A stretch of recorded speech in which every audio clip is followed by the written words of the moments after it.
Universal Time. I am in radio contact. Today in the lab, it is the Advanced Computer Controls RC-85 Repeater Controller, Part 2. So we've installed the repeater controller in this Kenwood TKR-820 repeater, but we're having some issues with it. We can't store anything to the EEPROM for some reason, and the tone and the speech synthesizer audio is a little distorted, so we'll try to take a look at that and see what we can do with it. So from our last episode, we were having issues with these potentiometers, and I've taken the liberty of replacing all four that were on the board. So this potentiometer controls the speech synthesizer speed, and then these three that are over here are the various audio levels. So kind of hard to do this one-handed, but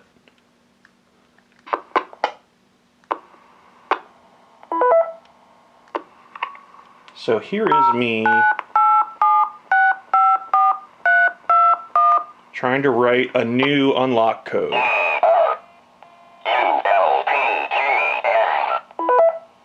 So the ER indicates error and ULPGM is unlock program. So something wrong with our double EEPROM, are the circuits feeding it.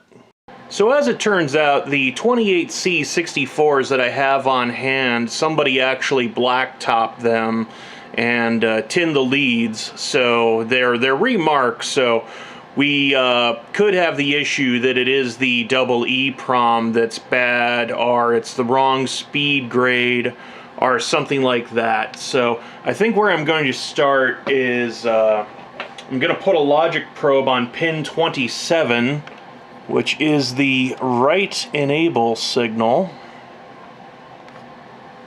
Okay, so I believe it's green for hot on this probe and red for low.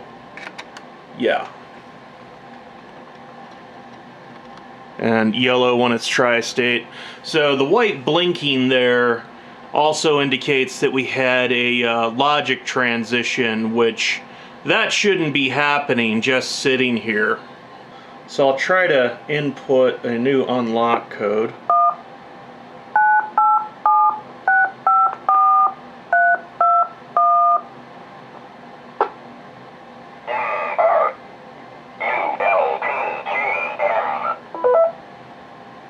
Okay, so we did get transitions when it went to right, so that kind of indicates that we have a problem writing to the H28C64.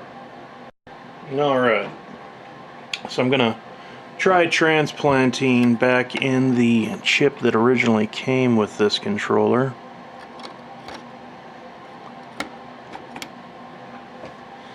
Of course, the clock sandwich came out with it.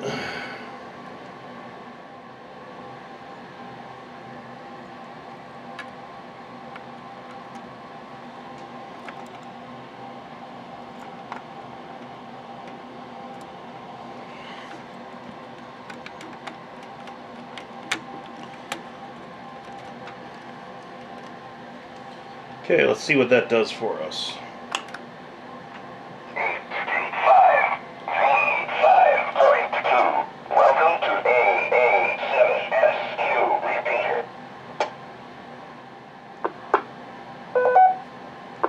Alright, we'll try the unlock, programming the unlock code.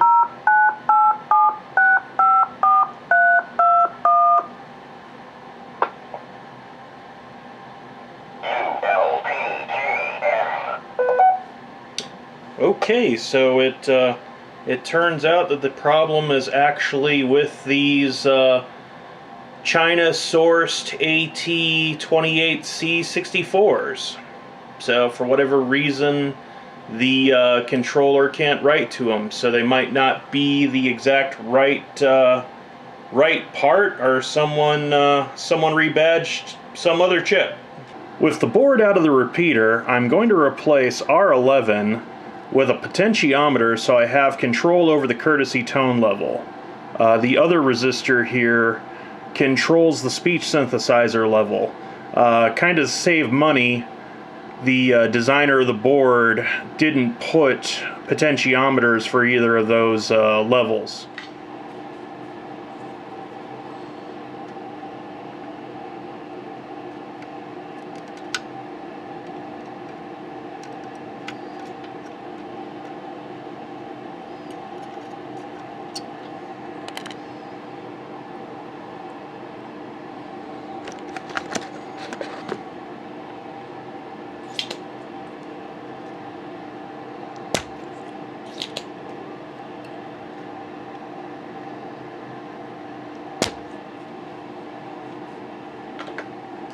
So the original value of the resistor that was controlling the courtesy tone output is 270 kiloohms, and I found a 500K multi-turn pot, and what I've done is I've tied the wiper to one of the legs so it'll act as a 0 to 500K resistor depending on how you set the trimmer.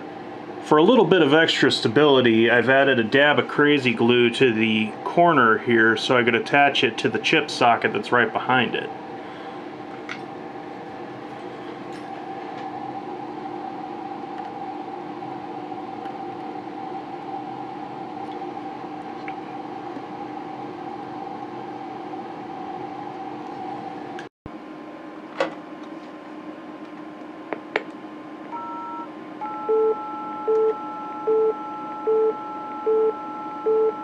Okay, so our tone level's still a little bit low. I'm looking for 2 kilohertz per division. But first I have to set the speech synthesizer level. RC-85 V5.2.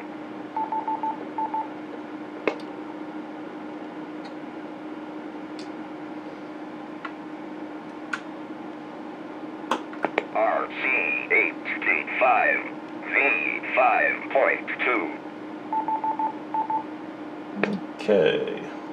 There's no real way to force one of these controllers to do a test tone, so I have to use my handy talkie and give it a couple of touch tones so then I can get the cover tone generator to start blinking there.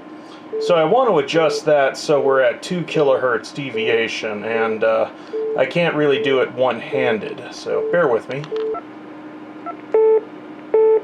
Alright, I have the scope set so that each division is 1 kilohertz, and so we're deviating that tone at 2 kilohertz deviation.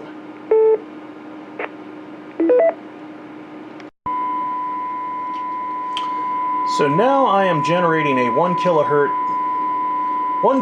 at 3 kilohertz deviation tone, and I'm receiving it in the monitor, and I'm looking to set FM deviation here to 3 kilohertz.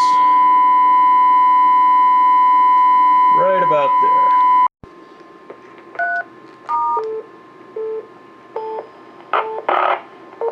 This is the Advanced Computer Controls RC-85 Repeater Controller V5.2. As always, thank you for your time and try to enjoy yourselves the rest of the day.